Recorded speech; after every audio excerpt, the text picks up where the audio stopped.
మొదటగా శివతత్వం అంటే ఏంటి? శివతత్వం అంటే ఏ అలంకరణ లేని ఒకే ఒక మహానీయుడు మహాముఖ్య అంటే వెండికొండలవాడు. వెండికొండల పైన కూర్చోకుండా శ్మశానంలో కూర్చుంటాడు. ఆత్మబంధువు అంటే ప్రాణదాత. ఇవన్నిటిని పక్కన పెడితే మీరు ఒక కలశంలో నీళ్లు తీసుకొచ్చి శివుడి లింగం పైన అభిషేకానికి అలా పోసిన ఎంతో ఆనందపడే ఒక మహత్తరుణం చూస్తూ ఉంటాం. చాలామంది భక్తులు కొంతమంది అభిషేకాలలో అన్ని రకాలే పెడతారు, కానీ ఎక్కువ శాతం అయితే నీళ్ళతోనే వచ్చే తండ్రిని అభిషేక ప్రియుడు అని చెప్పేసి గంగతో స్నానం ఆచరించే ఒక చిన్న పద్ధతి చేసి వెళ్తారు. తండ్రి ఏమిచ్చాడు బాగా గమనించి చూడాలి మీరు. పైనుంచి గమనిస్తే శరీరంలో 3 కన్నుల నుండి 3 కన్నులలో మొదటి కన్ను ఏదైతే కనబడుతుందమ్మా కొంచెం అడ్డుగా ఉంటుంది ఇలాగా. దాని నుంచి ఆయన రుజువు చేసుకున్నది ఏంటంటే మీకంటే భిన్నంగా చూడగలను నేను అని చెప్పేసి రుజువు చేశాడు. అది రుజువు ఎలా చేశాడో మీరు శివతత్వం అన్నారు కాబట్టి దాని యొక్క ప్రశ్న శరీరాన్ని వివరించుకుంటూ కిందికి రావాలి.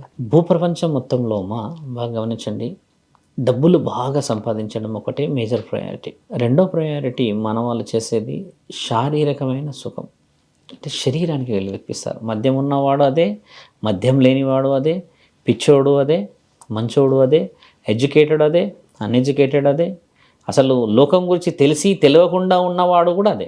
అంటే మద్యంలో ఉన్న మత్తు అనేది కామానికి ఎక్కువ ప్రయారిటీ ఇస్తారు మన దగ్గర. బాగా గమనించాలి. ఒక జీవి భవప్రాప్తి గురించి అని చెప్పి చాలా పరితపిస్తాడు, అంటే శారీరక కలయికలో. అయితే మహాముఖంటి పేరు బ్రహ్మచారి విశ్వచారి ఒకప్పుడు. ఆయన పెళ్ళి కాకముందుకున్న తరుణం.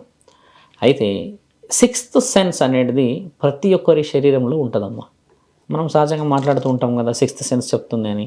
అలా మహాముఖంటి ఒక వ్యక్తి యొక్క జ్ఞానం ఎక్కడ కోల్పోతున్నాడో కనిపెడతాడు.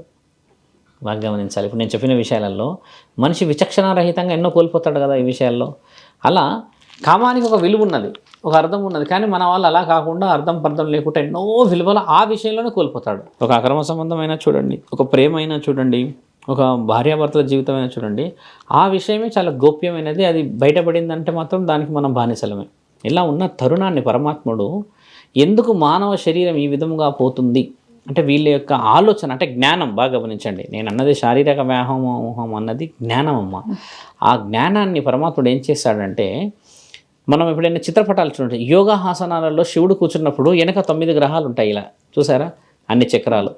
అలా మానవ శరీరం ఏం చేశాడంటే తండ్రి ఎక్కడ ఆనందాన్ని పొందడానికి అసలైన జ్ఞానాన్ని వీళ్ళు కోల్పోతున్నారో అని చూసినప్పుడు ఈ శరీరంలో ఉన్న వీర్యాన్ని తండ్రి వెనక్కి తీసుకెళ్తాడు పైకి.